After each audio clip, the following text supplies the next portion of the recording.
Alors nous nous retrouvons, Sam, pour cette 14e vidéo, l'importance des expériences et des cadeaux cachés. D'où ce petit cadeau dans ma main. C'est ça, donc tu es toujours mon frère. Tu es toujours ma sœur. D'accord, il faut bien le rappeler. Ce sujet est super important parce que on vit beaucoup d'expériences. Je pense que tu en as beaucoup vécu multiples et variées dans ta vie, des expériences dans plusieurs domaines. Et il y a des expériences qu'on vit plus difficilement que d'autres. Oui, bien sûr.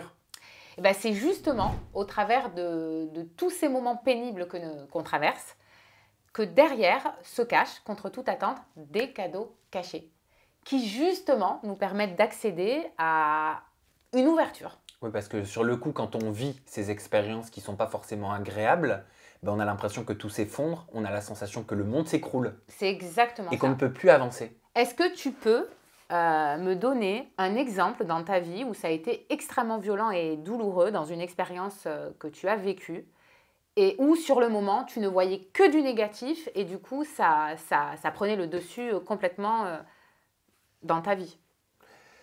J'en ai deux. Le premier, c'est une histoire d'amour qui s'est terminée avec une relation qui avait duré 5 ans, bah, que tu as connue derrière. Voilà. Où la rupture a été, je l'ai vécue comme si je me séparais d'un membre de ma famille, donc une véritable déchirure. D'accord. Voilà. Et où je me dis, mais je rencontrerai personne d'autre. On est tous passés par là, je crois. Ah oui, c'est évident. Je rencontrerai personne qui me rendra heureux, machin, nan. Et la deuxième, c'est quand je travaillais dans le monde du prêt-à-porter de luxe et que j'ai tout arrêté pour faire ça. Et que je ne savais pas ce qu'il y aurait à la clé. Hein. Donc avec une peur phénoménale. Et oui, puisque tu as fait ce que je qualifie d'être le grand saut. Tu t'es jeté dans le vide. Alors, les exemples que tu nous as donnés, c'est vraiment des exemples encore cas d'école qui nous montrent et qui nous prouvent qu'au final, malgré tout ce que ça a pu te faire vivre, derrière, il y a eu autre chose. C'est ce que j'appelle les cadeaux cachés. Tu as travaillé dans le prêt-à-porter, c'est un univers qui te plaisait, je crois. Oui. Donc, dans un domaine luxe, je veux dire, c'était vachement valorisant. En même temps, c'était un domaine, tu adores la mode, donc il n'y a pas de souci. Mais le fait de rester dans ce domaine, c'était une partie de toi, mais en même temps, il y a autre chose qui a émergé. Et cette autre chose, c'est justement tout le cheminement qu'il y a eu derrière pour te faire arriver jusqu'ici. Exactement, parce qu'au moment où j'ai tout lâché, tu te souviens, j'étais directeur de ma propre boutique chez Chloé, au printemps Haussmann. J'avais accédé à ce que je voulais vraiment, qui était la direction d'une boutique. Et moi, mon objectif à ce moment-là, c'était de devenir directeur France par la suite. Directeur Europe, j'avais de grandes ambitions. Donc tout arrêter pour faire autre chose, repartir de zéro dans un autre domaine alors que tu avances dans un domaine, ça fait grave flipper. Ça fait grave flipper. Et ça, c'est sûr, c'est ce que je disais tout à l'heure aussi pour moi. L'inconnu fait peur. Et parce qu'on est dans des schémas qui nous rassurent, dans des automatismes, dans des zones de confort qui sont inconfortables en réalité. Et tu as fait le grand saut. C'est justement ça qui est intéressant, c'est que les expériences que tu as vécues et dans le milieu professionnel, tu as ouvert d'autres portes. Et je me rappelle même, il n'y avait pas Charlie et Lulu, non ? Si, quand je travaillais chez Non-Stop People au début, Il y a eu, ça a commencé comme ça, tu as été chroniqueur, tu y as pris goût. Et alors, tu as commencé, on va dire que le saut dans le vide, tu l'as fait par étapes. Et d'ailleurs, c'est souvent, alors on peut faire un saut dans le vide direct, mais en général, il y a des étapes. Et c'est les expériences qui nous accompagnent au travers de ces étapes. Et c'est exactement ce que tu as fait. Et c'est ça qui est intéressant et qui a permis justement de... Vas-y, dis-moi ça. Oui, non, j'allais dire, mais souvent, c'est avec le recul qu'on se dit ça. Qu'on se dit, ah, c'est ces expériences, tu te souviens comment je l'avais mal vécu, mais sur le moment, on ne le voit pas. Alors, qu'est-ce que tu veux nous dire? Est-ce que c'est sur le moment qu'il faut qu'on arrive à prendre ce recul et se dire, ce que je suis en train de vivre là est une étape importante pour plus tard? En tenant compte que c'est des expériences, si on prend la vie, j'allais dire comme un jeu, mais c'est ça, comme un jeu, comme des expériences. Comme si on était dans un film. D'ailleurs, cet exemple, il est très intéressant. Imaginons-nous dans un film. Chacun est le personnage principal de son propre film. Ça va jusque-là? Tout est OK. Vous aussi, ça va? Imaginez-vous, parfait. Vous êtes dans un film, vous avez tout un décor avec un paysage sur mesure, des personnages, il y a tout ce qu'il faut. Et vous êtes au centre.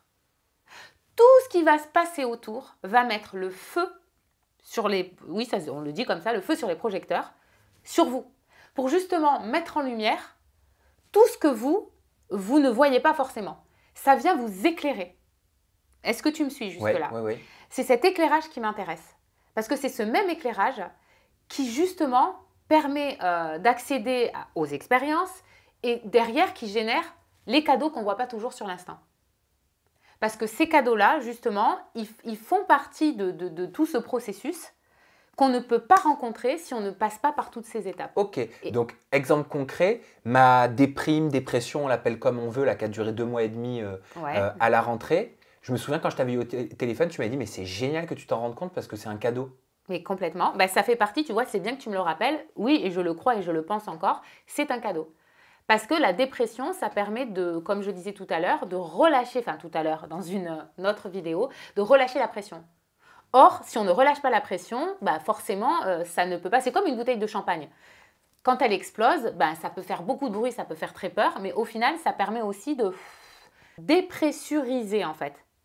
Et ça vient justement alléger.